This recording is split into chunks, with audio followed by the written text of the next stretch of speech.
Hello dear students. In today's lecture, we'll do a little bit more theory, and then in the last lecture for this chapter, we'll do a few problems. So let us start with this result. Suppose G is a group and A is an element of G such that order of A is n. Then we would like to prove that the order of A raised to R will be GCD n upon GCD of n and R. Okay. So it is given that the order of A is n. That means n is the least positive integer such that A raised to n will be identity. So n is going to be the least positive integer which satisfies this equation. And now I want to prove that order of A raised to R is n upon GCD of n and R. So let us take any integer R for that matter and let us take the GCD of n and R to be D. So I wish to prove that order of A raised to R is n upon GCD of n and R, which is n upon D. So I wish to prove that the order of this element is n upon D. So if you recall, for order of an element to be equal to something, three things must happen. This must be a positive integer. This, however, looks like a fraction. So in addition, we will also have to make sure that it is an integer. It should be positive, and this element raised to this power should give me the identity, and then finally this should be the smallest power for which this element will give me the identity. So let's first check the first condition. It's given that D is the GCD of n and R. Because D is GCD of n and R, D surely divides n, D also divides R. Let's look at this first. Because D divides n, by definition of divisibility, n has to be a multiple of D. That means n has to look like some integer times D. So look at n upon D. N upon D is x and x is an integer. So n upon D, my first obstacle is cleared. N upon D, though it may look like a fraction, it is going to work out to be an integer. Also, n is a positive integer because n is the order of A and D is GCD of n and R. So D also is positive. Therefore, n upon D is a positive integer. So first things first, n upon D is a positive integer. The first condition for order is satisfied. Now let us look at this element raised to this power. And feel free to use laws of indices. So it will be A raised to R into n upon D, which can also be written as A raised to n into R upon D. And I don't have to worry much about R upon D because D will also divide R. It's the GCD of n and R. So D will also divide R, and therefore R upon D is also going to be an integer. So I can write this as A raised to n raised to R upon D, but then A raised to n is identity. So this will be equal to E raised to R upon D, which is equal to E. So the second condition of order is satisfied. This element raised to this power is giving me the identity. And now we come to the final condition. Suppose there is some other power of this element which is also giving me identity. So let if possible,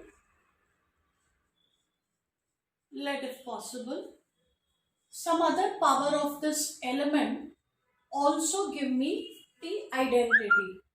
but this will mean that A raised to Rm is equal to E, but order of A is M. See, now this becomes a power of A, which is giving me identity, and order of A is N.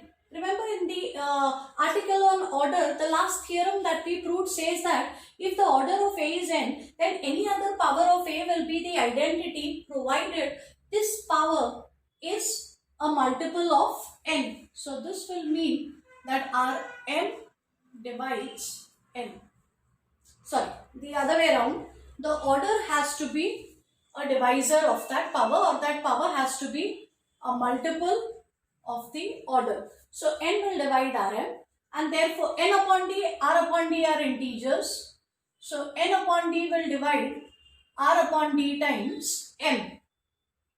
Also, we note that because GCD of N and R is D, so N upon D and R upon D become relatively prime. Because GCD of N and R is D, if I divide both by the greatest common divisor, they'll have only one as a common factor left.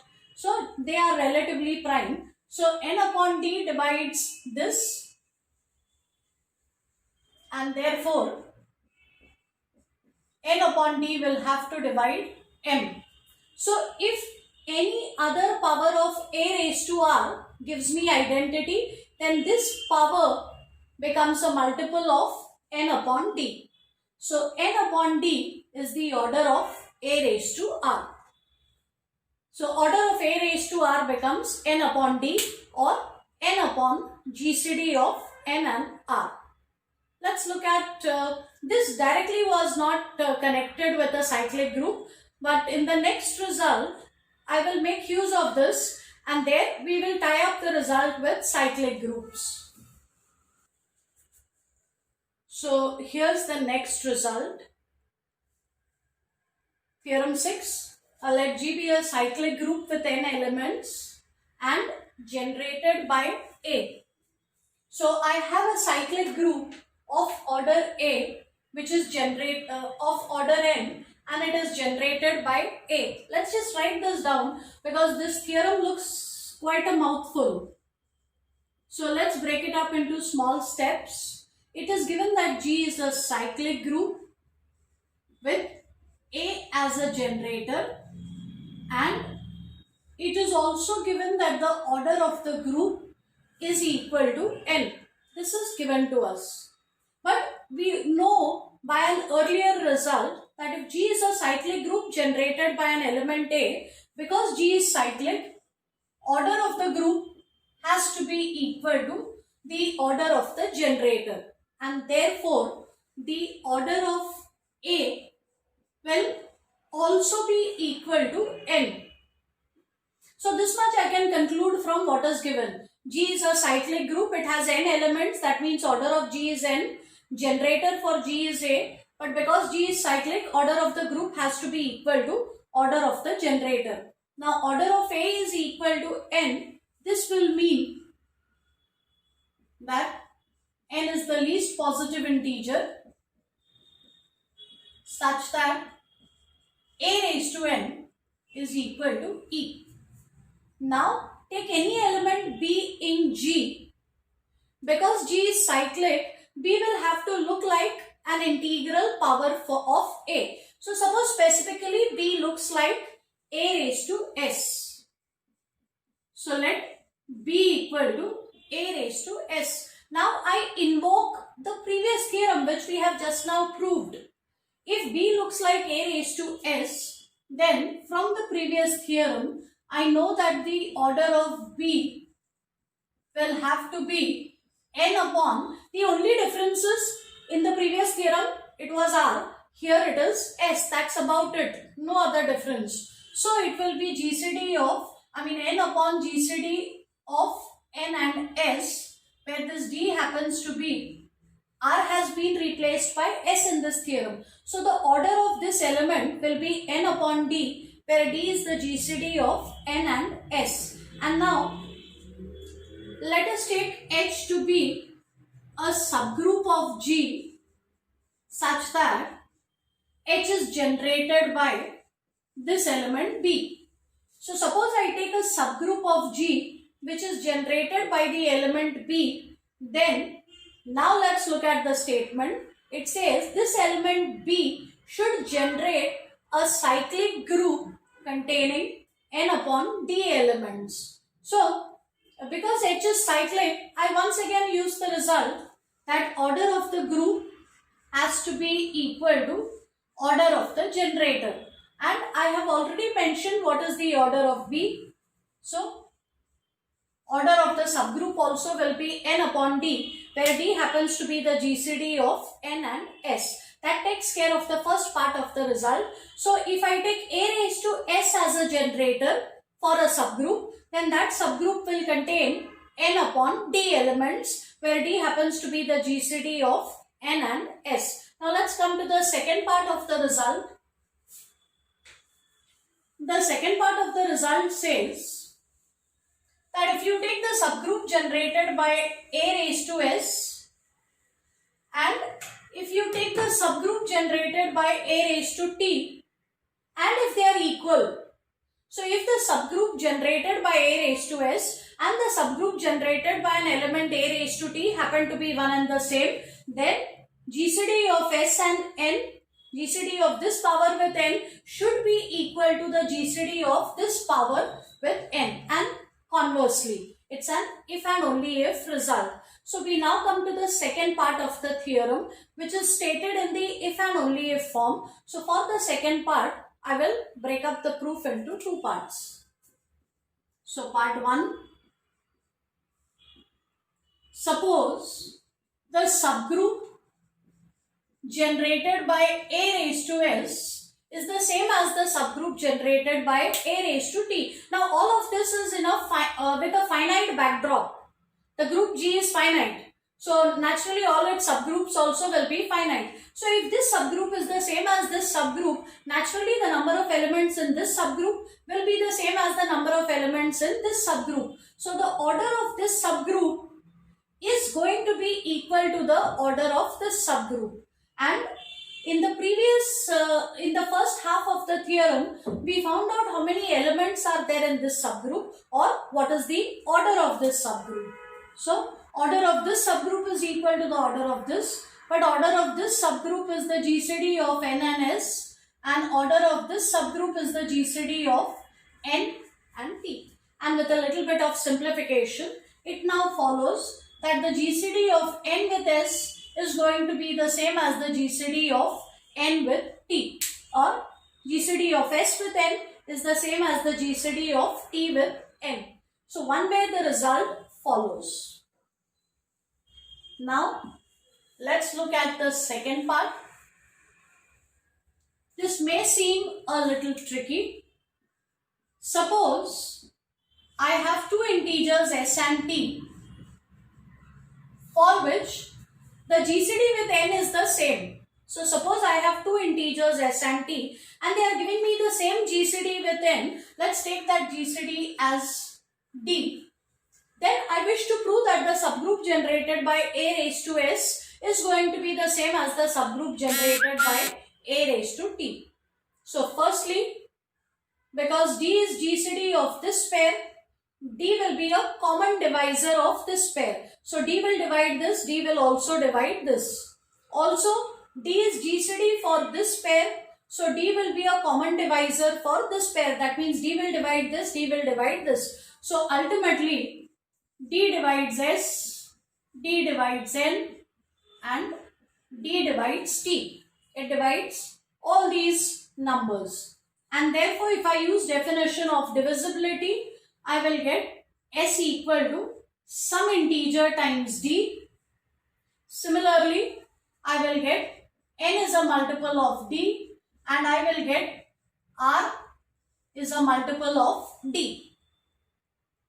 So by definition of divisibility, the second number is a multiple of the first. So this will happen for some integers r1, r2 and r3.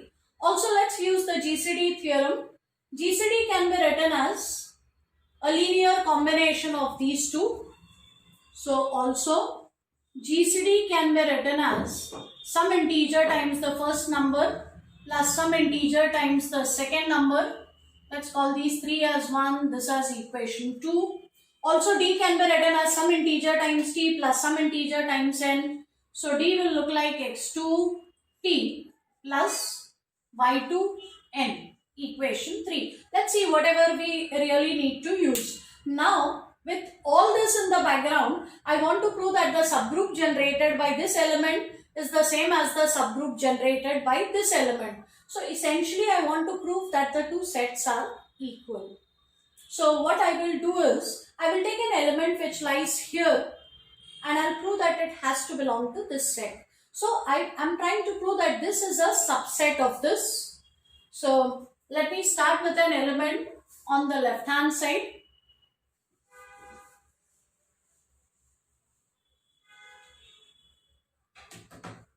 So what notation should I use? Let Z be an element in this subgroup. Let us take an element from this subgroup. Now this is a cyclic group generated by the element a raised to s. Generator is a raised to s. So every element that belongs to this has to be an integral power of the generator. So Z will look like a raised to s raised to some, I've used x, y, z, let's use w. So z will be a raised to s raised to some other integer w.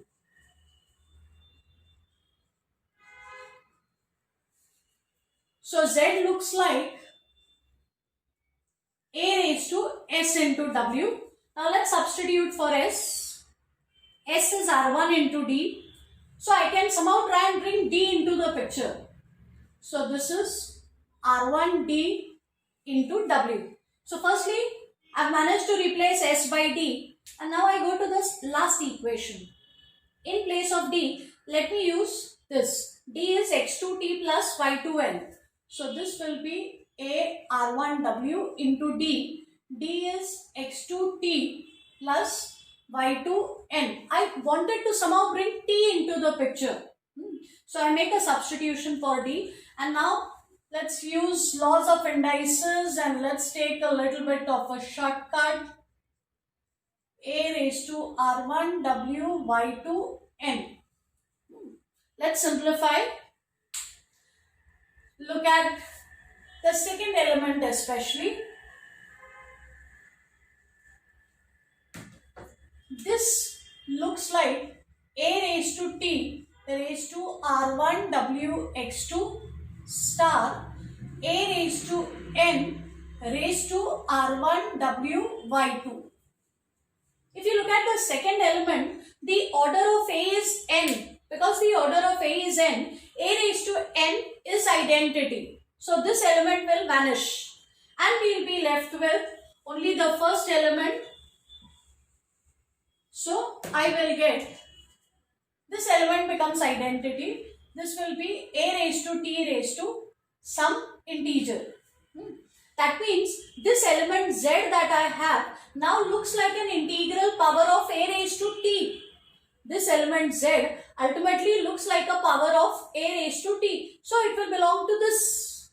And therefore, this subgroup is a subset of this.